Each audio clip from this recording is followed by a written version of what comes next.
Parashat Bereshit, au sujet de laquelle il est dit que de la manière avec laquelle on se tient ce Shabbat, toute l'année dépend. Et il y a un enseignement extraordinaire dans notre parasha, véritablement extraordinaire, auquel on ne fait pas assez attention. À un moment donné, Vayomer HaNachash. Le Nachash, le serpent, parle à Chava. Ça veut dire que le serpent s'est mis à parler. S'est mis à parler ou a toujours parlé depuis qu'il a été créé. Ce qui semblerait être le cas puisque Rashi ne fait rien remarquer. Donc le serpent avait cette capacité de parler. Les serpents qu'on a à notre époque et depuis des millénaires ne parlent pas. Ce qui veut dire que lorsque le serpent a été maudit, après la faute d'Adam Arishon, la parole lui a été retirée. Et pourtant, la Torah ne le mentionne pas. Dans les malédictions qui s'abattent sur le serpent, suite à la faute qu'il a incitée chez Chava, chez Adam Arishon, le verset dit « Aaron Rata, tu seras maudit, tu marcheras sur ton ventre, tu ramperas sur ton ventre, etc. Tu mangeras la poussière. » Mais à aucun moment, il est dit que ta parole va disparaître, que la parole va être retirée. Alors, comment se fait-il qu'une chose aussi fondamentale ne soit pas mentionnée de manière claire? Alors, c'est mentionné peut-être par allusion. Il faut trouver premièrement cette allusion. Et deuxièmement, pourquoi est-ce que c'est dit de cette manière allusive? Alors, la réponse est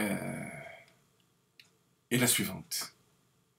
Le verset dit, au moment où Kadosh Baruch Hu punit le serpent, Ki asin tazot, car tu as fait cette chose-là, tu seras maudit de toutes les bêtes et de tous les êtres vivants sur terre. Ki asin tazot, car tu as fait cela. Qu'est-ce qu'il a fait, le serpent? Qu'est-ce qu'il a fait? Mais il a parlé, il a incité. Avoir poussé Chava, ce n'est pas l'essentiel de son incitation, même si ça a été un argument. L'argument du serpent est passé par la parole.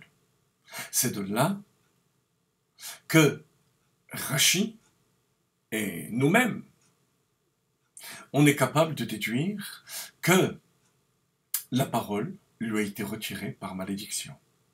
Donc, je vous refais le raisonnement. Vayomer HaNachash, le serpent parlait. Il était capable de communiquer avec Chava, avec Adam Arishon, avec Chava.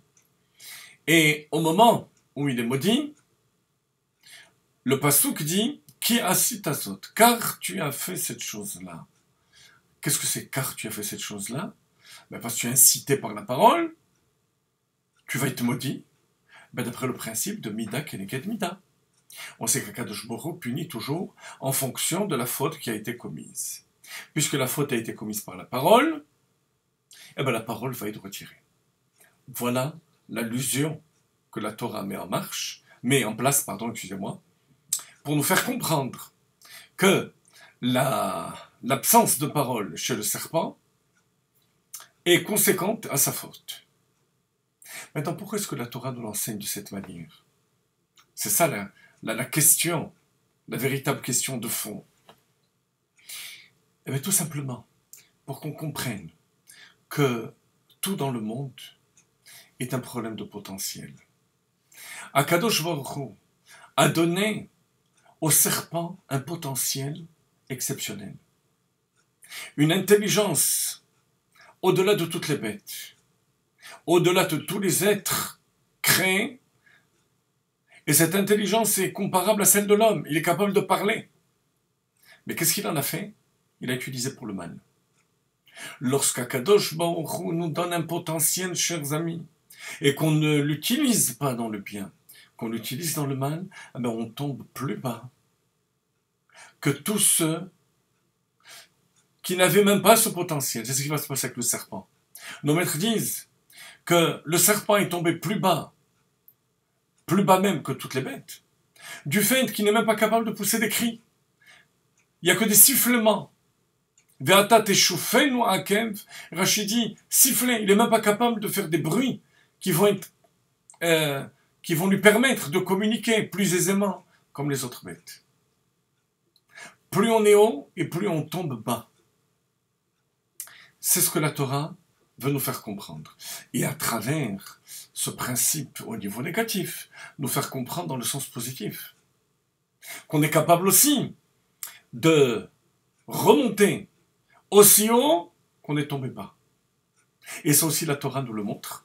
Et avec le serpent, rappelez-vous, plus tard dans le Chumash Bamidbar, lorsque les enfants d'Israël ont médit et se sont révoltés contre Dieu, Dieu va les frapper par le serpent, par une invasion de serpents.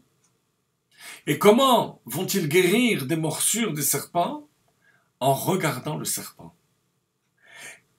Moshe Rabbeinu va faire un serpent en airain, et lorsque les bénis Israël regardaient ce serpent, ils levaient leurs yeux vers Akadosh Baruch Hu, qui est la source de toute chose, qui est la source du serpent, qui est la source de la morsure, qui est la source de la vitalité même qu'Akadosh Baruch Hu a donnée au premier serpent, le serpent originel, et de cette manière, il faisait tchouva.